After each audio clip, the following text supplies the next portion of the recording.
औज़ुबिल्लाहि मिनश्शैतानिर्रजीम बिस्मिल्लाहिर्रहमानिर्रहीम अस्सलामु अलैकुम वरहमतुल्लाहि वबरकातुहू। आज इतवार का दिन है और सोचा आपको हैदराबाद की सुबह दिखाई जाए। अभी सुबह सादिक है और अभी तकरीबन अज़ान भी नहीं हुई है और इस वक्त हम हैदराबाद की मारूफ़ तरीन शाहरा हैदर चौक पे खड़े हुए हैं।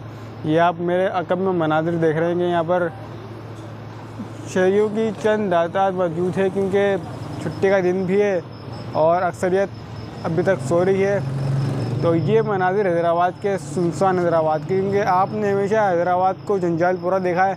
यहाँ पे ट्रैफिक की अलगार देखिए। ये वो इलाका है जहाँ पे दिन के टाइम गुजरना महाल ही नहीं दुश्वार हो जाता है। यहाँ पर गुजरना भी एक इम्तिहान से कम नहीं होता।